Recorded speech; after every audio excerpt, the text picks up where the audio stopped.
Eu saúdo a todos com a santa paz do nosso Senhor e Salvador Jesus Cristo. Quero vos trazer da parte de Deus uma palavra a qual estará trazendo esclarecimento a você que tanto busca uma bênção, a você que está querendo receber de Deus um grande milagre, uma grande restauração.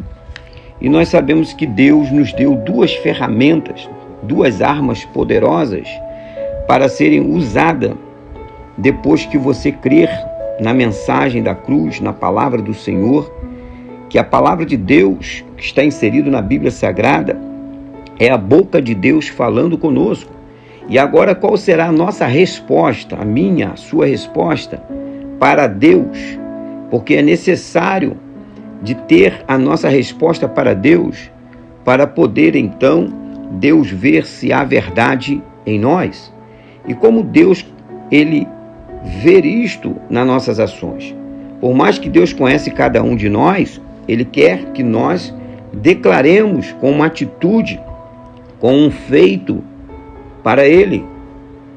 Primeiro se crer, a fé, mas depois tem que ser a obra. E esta obra é realizada através da oração e do jejum. E o tema que Deus colocou em meu coração é abordar o assunto do jejum. Qual é a finalidade do jejum? Como jejuar? Como apresentar a Deus um verdadeiro jejum? E nós vemos que o jejum, ele pode ser ofertado a Deus até mesmo aqueles que ainda não têm um conhecimento tão pleno do Senhor, mas que ouviu a mensagem e que creu.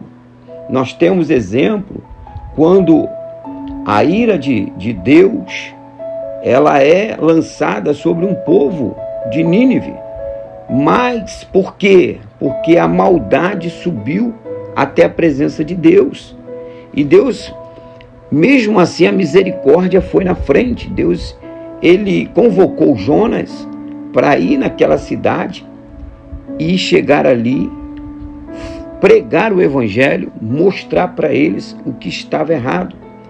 E é interessante que o rei dali de Nínive toma uma atitude. Ele toma uma atitude e ele se arrepende. Ele com todo o povo, veste de saco, mostra a humildade, vai para as cinzas, vai clamar ao Deus de Israel por misericórdia e proclama o jejum. E nós vemos que aqui em Jonas, a palavra de Deus diz assim, olha o que a palavra de Deus fala. Quando a notícia chegou ao rei de Nínive, ele se levantou do trono, tirou o manto real, vestiu-se de pano de saco, sentou-se sobre cinza, então fez uma proclamação em Nínive. Por decreto do rei e dos seus nobres, não é permitido a nenhum homem ou animal, boi ou ovelhas, provar coisa alguma. Não comamos nem bebam, cubram-se de pano de saco, homens e animais, e todos clamem a Deus com toda a sua força. Deixe os seus maus caminhos e a violência.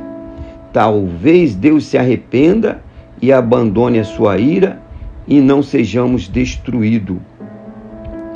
Tendo em vista o que eles fizeram e como abandonaram os seus maus caminhos, Deus se arrependeu e não o destruiu como tinha ameaçado. Nós vemos que o jejum, ele é proclamado para que o homem volte-se para Deus. O jejum é para que o homem volte para Deus e volta para a prática da justiça perfeita, do amor ao próximo e do temor a Deus nas suas práticas diárias. Então ali em Nínive, como havia uma maldade extrema, mas a mensagem chegando, o rei proclamou um jejum, um conserto. Então o jejum na vida do crente é proclamado aonde antes do jejum há um arrependimento, como aqui o rei, ele proclamou que nós devemos nos arrepender da maldade. E nós vemos que a passagem em Zacarias, no capítulo 7, Deus ele percebe a ilusão dos judeus quando jejuaram, porque eles faziam jejum, mas não arrancava o mal, o pecado do meio deles.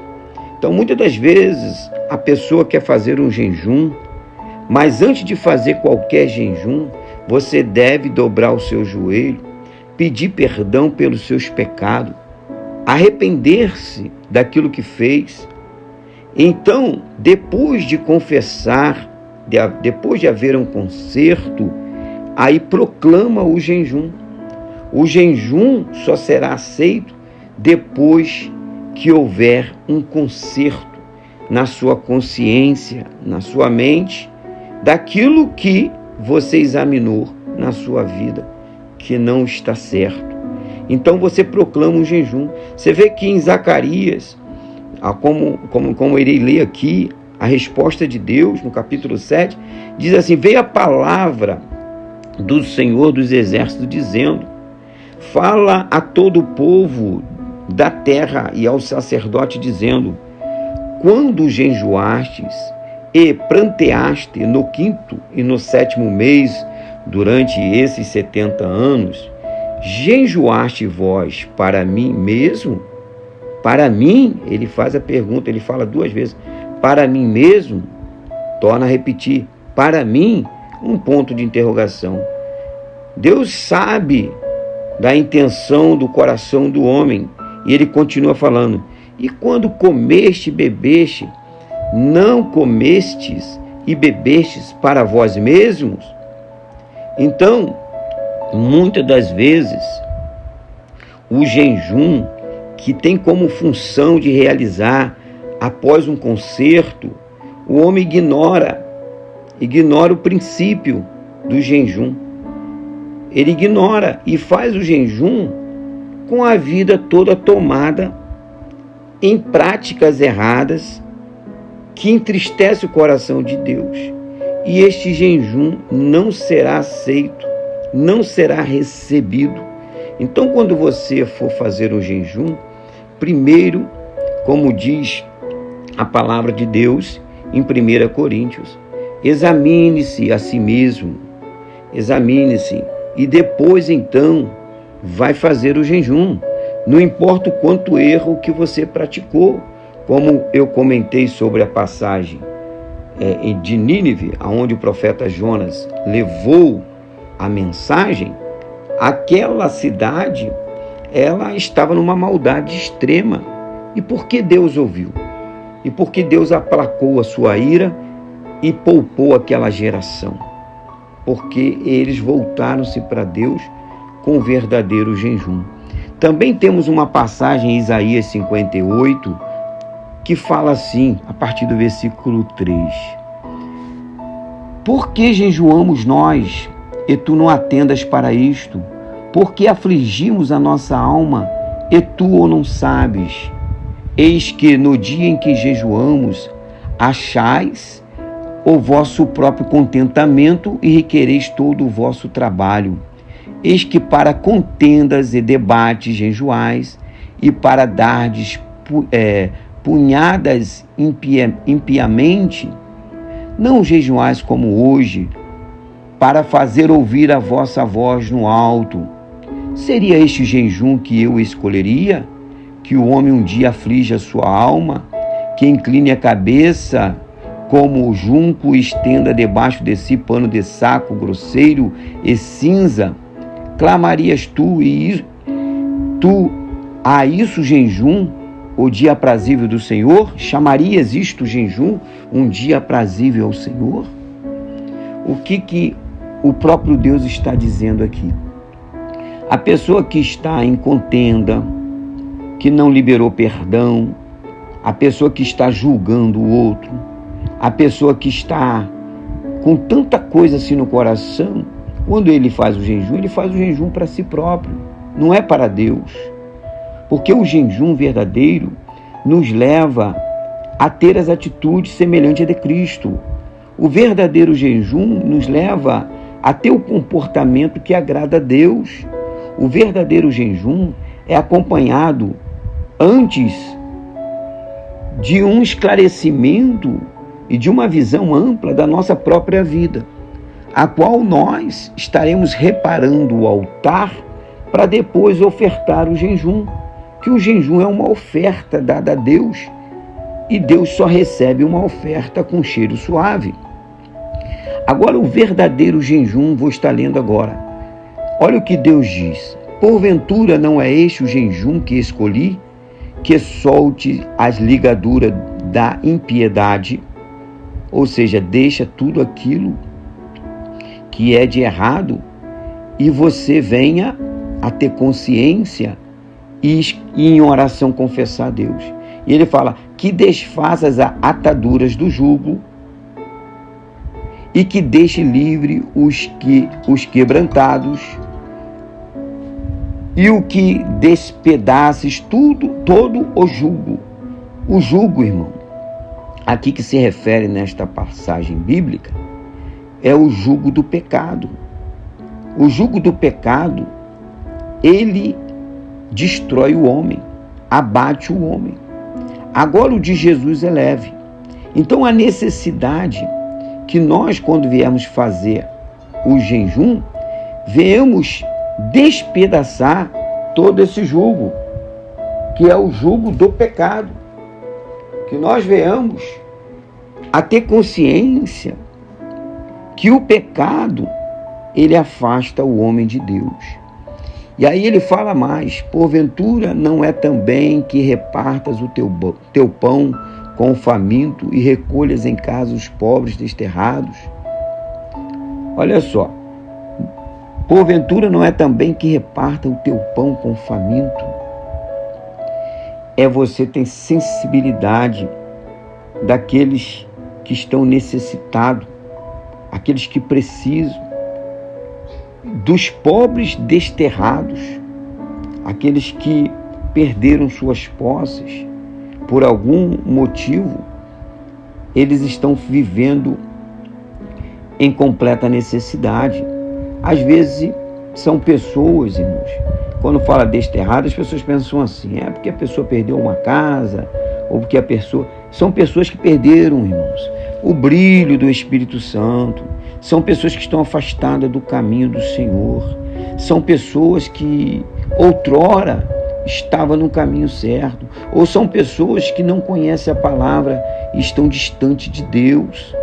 Mas quando você dá atenção a essas pessoas, falam da palavra de Deus com esta pessoa, traz uma palavra amiga, faz uma oração por estas pessoas. Isto é a ação do verdadeiro jejum. E fala mais: e vendo o nu, o cubra, e não te esconda daquele que é da tua carne. Por que da tua carne? Porque todos nós somos iguais. Todos nós somos sujeitos à fraqueza, ao erro. Mas nós, quando jejuamos, nos aproximamos de Deus para levarmos a mensagem do Senhor e ajudar os outros que necessitam. Porque na edificação de vidas, nós vemos que Jesus Cristo veio para isto, edificar vidas. Jesus Cristo é a cabeça e nós somos o corpo. E o corpo, nós fazemos parte, somos cada um membro do corpo. E através de nós, Jesus sendo o cabeça, nós cooperamos para a edificação de vidas, de outras vidas, reconstruindo outras vidas. Por isso a necessidade do jejum. O jejum é se aproximar de Deus, agradar o coração de Deus e recebermos um poder extraordinário. Esse poder é de confrontar com as hostes espirituais, que é no mundo espiritual que a peleja é grande, irmãos. É do mundo espiritual, na peleja espiritual, que atinge as pessoas no mundo que é no mundo material. Mas quando nós estamos num verdadeiro jejum, nós temos então a graça do Senhor para podermos levar com autoridade a mensagem do Senhor e restaurar vidas. Então você fique com esta palavra. Você que faz jejum, ou você que não tem feito jejum, a forma correta de fazer um jejum, você deve primeiro reparar o altar, reparar a sua vida. Depois, então, você fará o jejum para que Deus te dê força para ajudar outras pessoas. O jejum tem o objetivo de você ajudar outras pessoas, de você orar pela sua família, orar para aqueles que estão no mundo perdido, ou seja, das drogas, ou seja, da prostituição, ou seja, a pessoa que está com alta depressão, ou a pessoa que está vivendo os dias que nada consegue alegrar o coração daquela pessoa, está amargurada. Você vai ser o provedor, porque você fez o verdadeiro jejum e Deus então vai te enviar o poder e você vai estar em nome de Jesus declarando a vitória na vida das pessoas. E essas bênçãos vão recair também sobre a tua casa, sobre a tua vida. Fiquem todos na paz do Senhor Jesus e se alimente da palavra do Senhor, porque ela é a única fonte de vida.